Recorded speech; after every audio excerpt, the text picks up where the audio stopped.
మొత్తం మీద ఎమ్మెల్సీ ఎన్నికల్లో తమకు ఇతర పార్టీ నేతలిద్దరూ ఓటు వేయడం ఖాయమంటూ బాంబు పేల్చారు కాంగ్రెస్ సీనియర్ నాయకులు డి శ్రీనివాస్.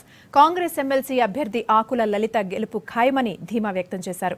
ఎమ్మెల్యే క్వార్టర్స్ లో డీఎస్ ను మర్యాదపూర్వకంగా కలిసిన లలిత తన ఎన్నికకు సహకరించాలని కోరారు.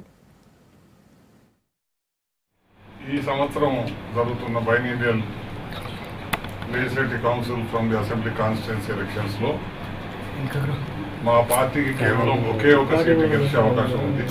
ఆ సీటు ఖచ్చితంగా గెలిచేంత సంఖ్యాబలం మాకుంది. దాంట్లో కౌన్సిల్లో ఏ పార్టీ తరఫున కూడా ఒక మహిళల రిప్రజెంటేషనే లేదన్న భావనతో ఈసారి కాంగ్రెస్ పార్టీ ప్రధానంగా సోనియా గాంధీ గారు ఒక మహిళకు ప్రాతినిధ్యం ఇవ్వాలి. దాంతోపాటు 2014 ఎలక్షన్లో ఓడిపోయిన వారికి ఇప్పుడు అవకాశం ఇవ్వకూడదనేది ఒక పాలసీ నిర్ణయం తీసుకున్న దృష్ట్యా ఈరోజు లలిత గారికి టికెట్ ఇవ్వడం చాలా ఆనందదాయకం. నాకు చాలా సంతోషంగా ఉంది. పెద్దలు మా రాజకీయ గురువు గారి బ్లెస్సింగ్స్ తీసుకోవడానికి నేను రావడం జరిగింది.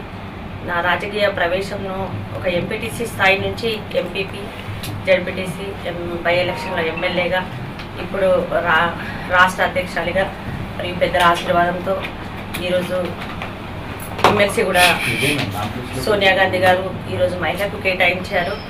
నాకు చాలా సంతోషంగా ఉంది వారి ఆశీర్వాదంతో.